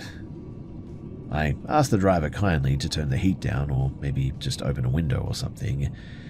He initially refused and stated that the system was functioning properly, but after further insistence, he unlocked the doors and I manually opened the window. At this point, he made a comment about being cooperative and framed the interaction as a favor. The remark was pretty unnecessary and heightened my concern, to be honest, but I began monitoring our direction more closely. Within minutes, it became clear that the route did not correspond with the address entered into the app. We were now traveling away from my neighborhood and toward an industrial zone with limited pedestrian traffic.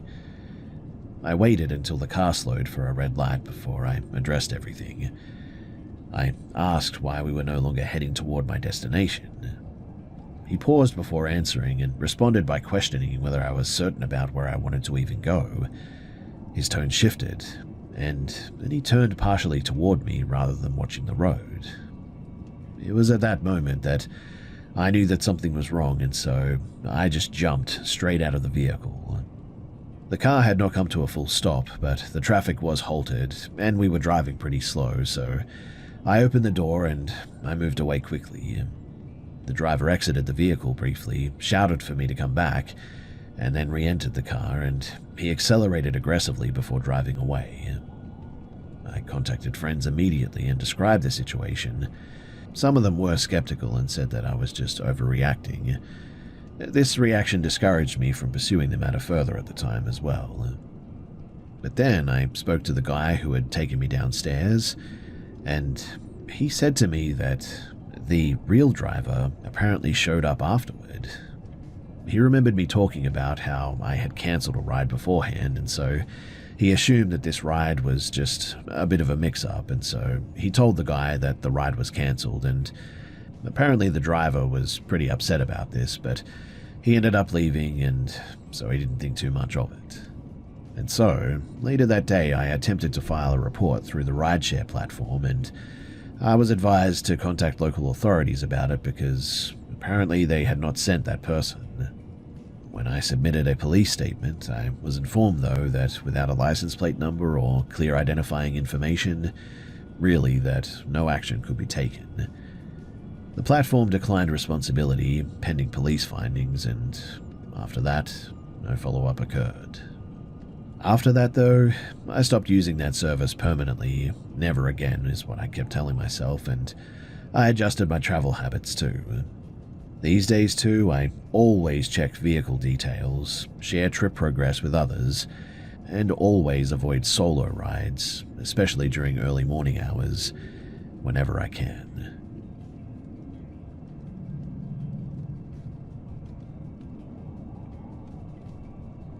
I had a close, dear friend years ago.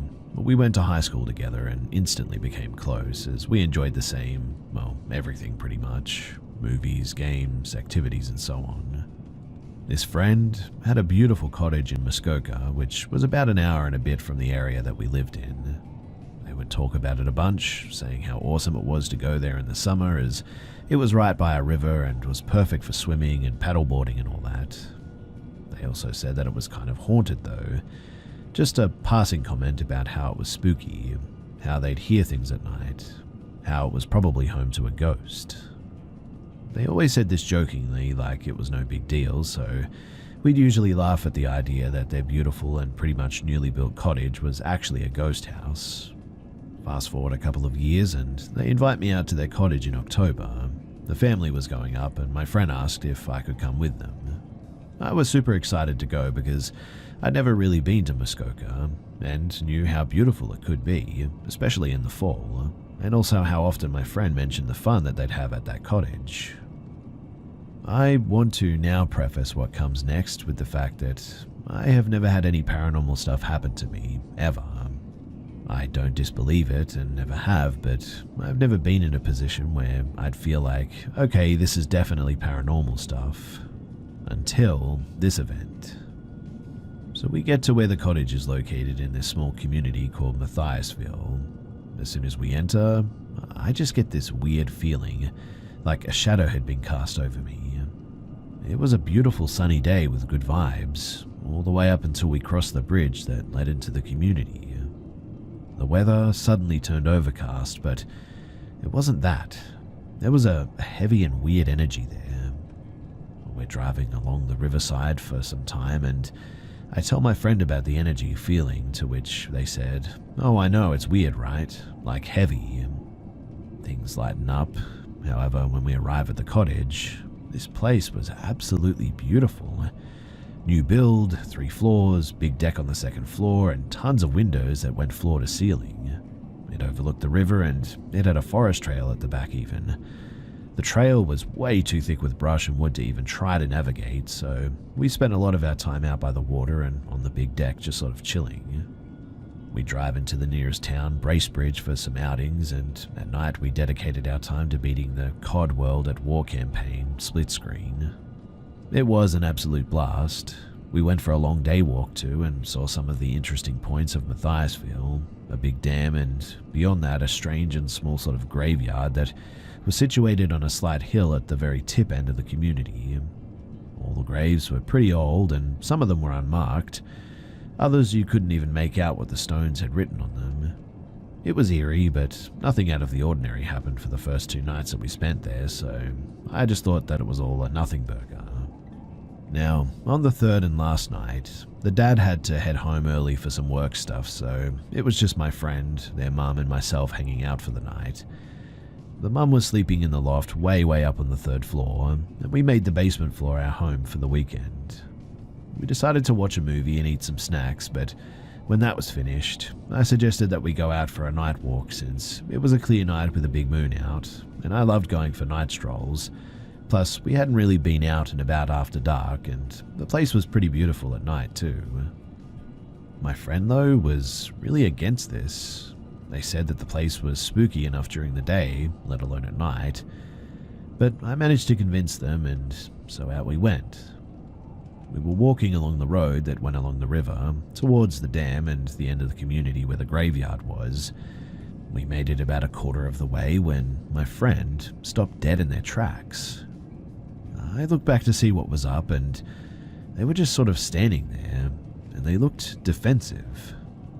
I asked what was up, and they said, "We need to go back, like now. This feels weird, and I don't like it at all." I asked if they were scared, like if they heard an animal or something. And as soon as I asked that, we heard what I can only describe as a deep and loud crackling and snapping of wood in the dense forest above us, on a rocky ridge that was beside the road, opposite side of the river. I looked up to where we heard it, and it suddenly felt like everything just hushed. Crickets and all other nighttime sounds seemed to have just completely stopped. My friend quietly said my name. I looked back at them, and then suddenly, the bushes and the shrubs underneath the ridge on the other side of the road just exploded, as if something huge jumped in them and thrashed around. This made us bolt, and I remember just saying run as I followed behind my friend. We ran non-stop straight to the basement door of the cottage. We got there in minutes, but it felt like seconds. We ran straight into the basement bedroom, and we both hopped into the bed. I remember saying that it was likely a coyote or a raccoon or something, but as soon as I said those words, a creaking started forming up above us in the living area of the first floor. The creaking soon turned into slow, heavy footsteps, back and forth, and loud as if someone was wearing work boots or something. I remember my friend through tears saying, "Does that sound like a coyote to you?" I cannot even describe the absolute feeling of dread that just suddenly washed over me, like there was something up there taunting us. We lay in complete silence for what felt like hours. We got into the bed at around 3 a.m. after our walk, which turned into a run, and the footsteps didn't stop for an hour or so at least. Eventually, I remember finally falling asleep at about 6 in the morning. When we woke up, the first thing that we did, of course, was ask the mum if she had been awake last night at around 3 a.m., and she assured us that she wasn't. She hadn't even gotten up once to use the bathroom, she said. Even if she did, we should have been able to have heard her door open and then the footsteps down the loft stairs. I mean, everything was open concept on the first floor, so it was easy to hear things going on there. After that, though, we packed up and left, and my friend's parents sold the cottage a couple of years later, and I don't think any of them went back once after that weekend. I was curious about the area afterward, though, so I eventually did some Googling and learned that there was once a sawmill or something like that, and a tragic accident happened there. I believe the owner's son drowned or had a bad accident in the mill or something tragic like that. I want to say that that could be a factor here, but honestly, who knows? All I know is that night, I heard heavy, clear, and loud footsteps pacing around above us on the first floor. And that was my first and only paranormal experience that I will never, ever forget.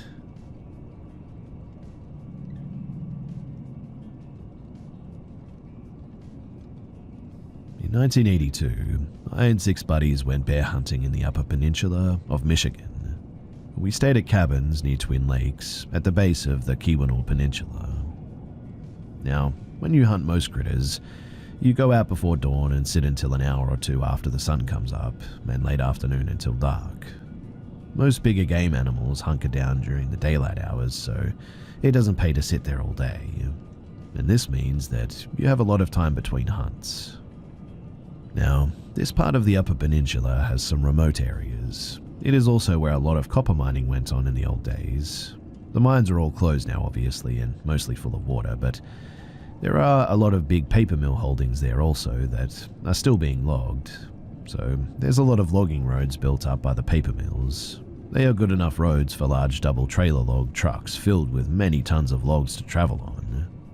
One thing that you learn quickly when you use these roads is to get the heck off the road when a truck is coming down, because they take up the whole road, and they don't even slow down for civilians because the mill owns the roads, not the state or the county, and you're on their land technically.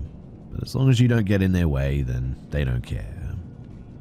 Most of the bridges across streams or rivers just consist of huge piles of large rocks with smaller gravel on top of the road. These things look like dams, to be honest, but because of the large bottom rocks, the water can flow through the bridge. Genuinely, it's a pretty cool thing to see.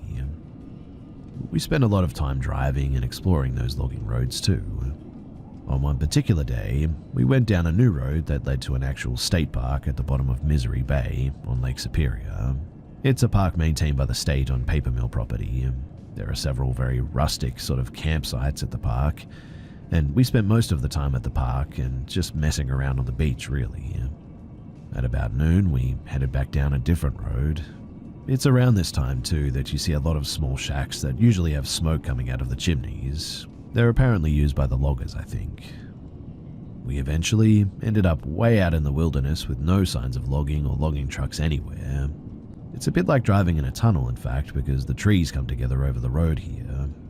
But after a long while, we came into a clear area, and then around a bend, we came upon what we thought was a small town.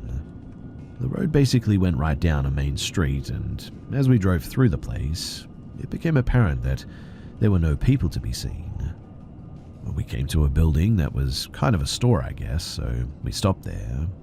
The store was completely empty. Looking in the dusty windows, you could see that it had been empty for a long time. We walked around the main street, checking out the houses. A lot of them were in pretty good repair, but they were completely deserted. Dust on the floors had been undisturbed for many years, and there were no signs of foot traffic anywhere. We eventually got back into the trucks and moved on. We were all pretty intrigued by the town, but we didn't go into any of the houses because, well, it just sort of looked like the owners might actually come back at any point. The main street, it went up a pretty big hill, and at the top of the hill was a large building that was obviously some kind of industrial use building, covered in that old sort of galvanized corrugated metal sheeting. We stopped at the building and found an opening in the siding. The inside of the building was wide open, and it was very tall, like 30 to 40 feet tall, with a lot of supporting steelwork. Everything was pretty rusty and obviously hadn't been touched in many years. There were large windows with no glass, just sort of open to the outside, high up in the walls that allowed the sun to light it up pretty well inside. At the center of the place, there was a large hole in the floor though, like 15 to 20 feet square. We peered down into the opening, and it was a really deep and dark hole.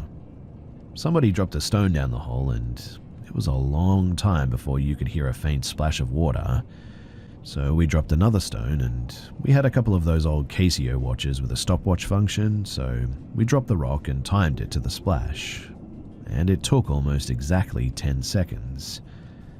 There were no guardrails, mind you, or safety measures of any kind here, and it was pretty scary thinking about falling into that deep black hole. There was also some old equipment left there that looked to be like turn-of-the-century type stuff.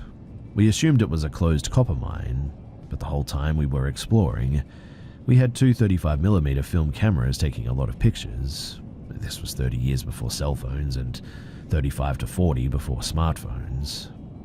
After exploring the place for a while, we decided that it was time to get going because we only had a few hours before dark. Now, after miles of running down those unmarked roads, we eventually made it back to the cabins.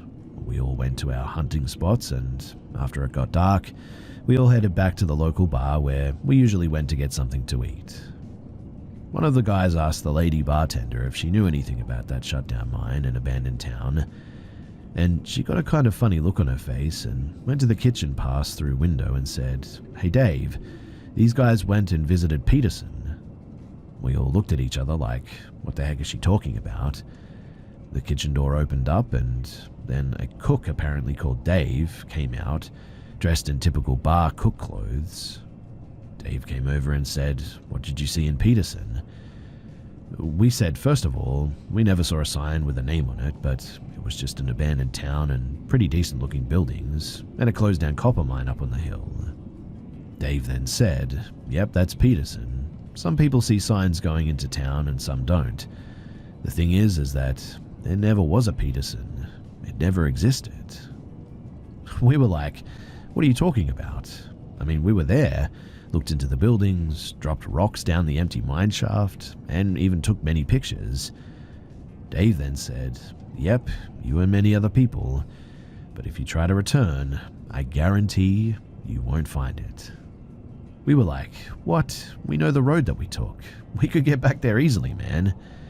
And he said, "Go ahead and try. You won't find it." Dave also asked if we by any chance dropped a rock in the hole and timed it to the bottom. And yes, actually we did, and it took almost exactly 10 seconds like we said. Dave then said, "I did too, and I looked it up. A falling rock, or anything really, falls about 400 feet in 10 seconds. He then said that Peterson is a real ghost town. The whole place is a real ghost town, he said. He said that he was there and saw the same things years ago. Apparently, he'd tried many times to go back and he'd never been able to find it. Him and a lot of other people who lived in this area and know it like the backs of their hands have seen it once and once only, never being able to find it again." Dave said to go to Houghton Hancock and to get our film developed and to let him see the pictures. So the next day we decided to take off from hunting and go up to town and get the film developed. Hancock is home to Michigan Tech, so it's a college town with all the amenities, and it had a quick film developer place, so we dropped the film off and went to see the sights. It's a really picturesque place too, and I highly recommend you go and check it out if you ever get the chance. Anyway, about an hour northeast of Hancock is Copper Harbor at the very top of Michigan, where it ends into Lake Superior. It's a really cool place, and when we got back to Hancock, we were dying to see the pictures, so we went and got the film and tore open the envelopes. There were a lot of pictures, beautiful pictures, but weirdly, not a single picture of Peterson. We were thinking, hold up, wait a minute, this is impossible. So a couple of guys went back to the film place and asked where the other pictures that were on those rolls were. But in the end, there were no other pictures. We had all the negatives. They don't keep other people's pictures apparently, and they see thousands every month. Now, there's a park in town, and we stopped there and all sat at that table just kind of in shock really, not saying much for quite a while. In 1982, I was 23 years old, and at 23, you think you know it all, but when you're hit square in the face by something like that, it shook me to the core.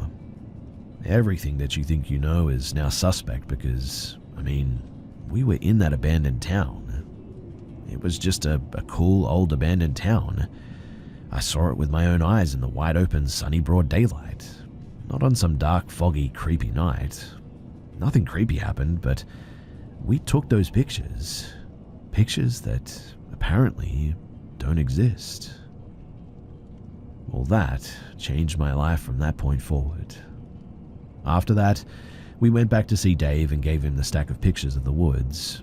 The Big Mac Bridge, Misery Bay, the park on the bay, logging trucks, the rock bridges, some of the shacks, one of which was just about 2 miles from Peterson. Dave just kind of chuckled and said, "Yep, that's our Peterson, all right." For the next 2 days, we totally forgot about hunting.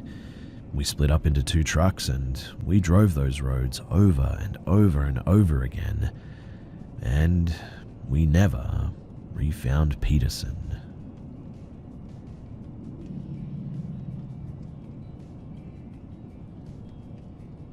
Years ago, I was in rehab for drug addiction. I did 5 months in rehab, then 6 months of sober living following that. This occurred the last few weeks of being in rehab, before going to sober living. Now, I met hundreds of addicts. In fact, new people would come and go on a daily basis. A lot of these people were much worse off than others, and everyone was in for different things. A lot of these people that came in also had a plethora of mental health issues and mental illnesses. Severe depression, PTSD, bipolar disorder, and many others. But I'll never forget the day that Mike, a 30 to 40-year-old male, was admitted. A lot of the techs that worked at the rehab informed all of the patients about Mike and his condition. He had a case of severe schizophrenia and would constantly be talking to no one. He would get really agitated and upset at times at these voices and would often yell and have a panic attack. It was very sad, to be honest, and it wasn't like this would happen sometimes. This was ongoing, like a 24/7 problem that, unfortunately, Mike had to deal with.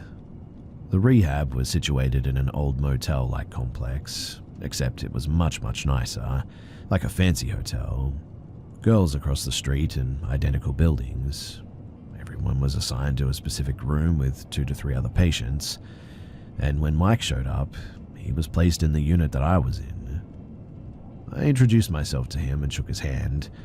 He seemed so timid and nervous, but I gave a rundown of how things work and a rough daily schedule for our program. I showed him his room and I told him not to hesitate to ask me for anything. Before I walked away, I told him, "Mike, we're all in here for our own reasons. I just want you to know that there's no judgment whatsoever on my end, and that no matter what you may be dealing with, you can come to me and confide in me for anything you like, man." He partially grinned at that and nodded at me. And that was the last time that we spoke for the 2 weeks that he was there. Now, that evening, I was watching TV in the living room of our unit when I heard him start aggressively talking to himself. The strange thing is that it literally sounded like he was having a legit conversation. I heard him say, "Don't say that, shut up." And then 5 seconds later he said, "I'm not going to do that, leave me alone." And then a few seconds after that, "Get out of here."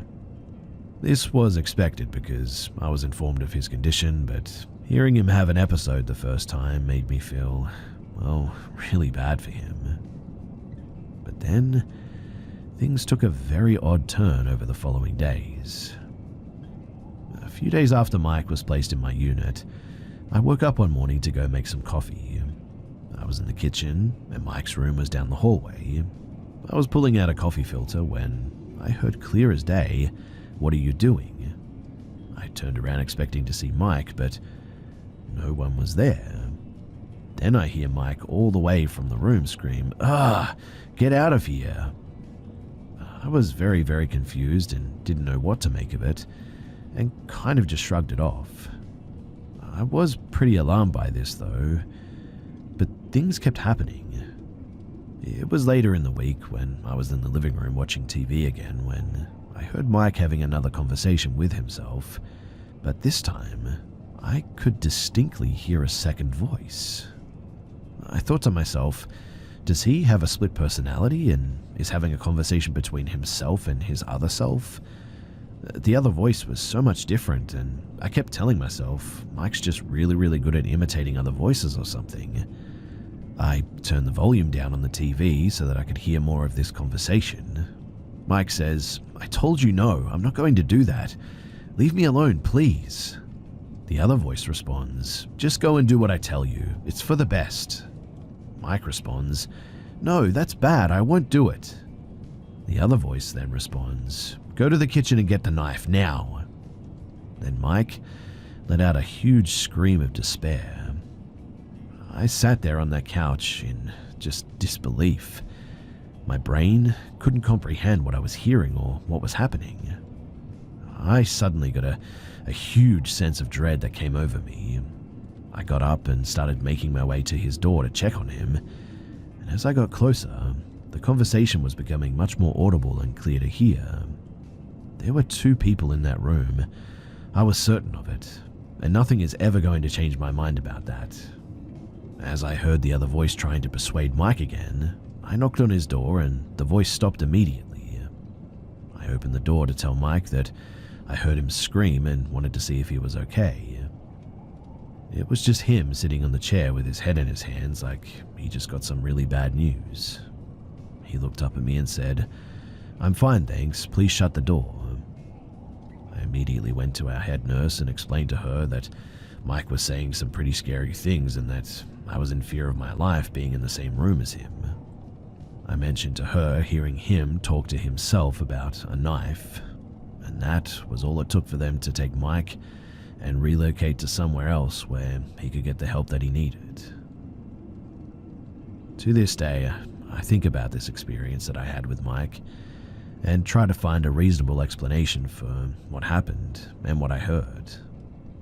I've never heard voices or had hallucinations at any other point. I've been clean of drugs for years now, but this was just an experience that I had that has made me question reality and everything. Honestly, I feel like he didn't have schizophrenia, but that maybe he was possessed. I think about this often and I still cannot come to terms with it. I guess I want closure about it, and it's just something that I'll probably never get. So that's my story, and if you've listened to everything, well then, thanks.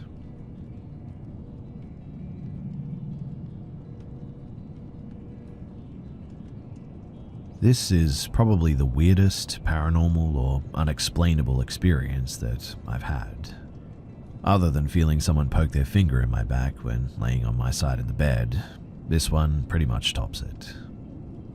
I work swing shifts, so when I get home from work, everyone is usually asleep. I usually watch some TV to unwind before going to bed, and because of that, I always make sure the bedroom doors are closed so I don't wake up my wife and kids. Now, when I got home one evening, I noticed the master bedroom door was closed but not latched, so I figured that should be fine. But a few minutes later, I hear psst coming from the master bedroom. I look, and now the door is ajar enough to stick your head out. I figured the wife is feeling frisky, so I jump up and walk into the bedroom. But she is in bed covered up, and I'm thinking, she's pretending to be asleep. I climb in bed and tell her to stop playing. She wakes up though, and I could tell that she wasn't pretending. We've been married a long time now, so I know how she is when she wakes up. Long story short, I explained to her what happened, and she's weirded out like I was. Genuinely, it made my skin crawl, and it was hard to fall asleep that night. Ever since that night, I randomly feel something around me too, like the hair on my neck will stand up. I feel like I'm being watched.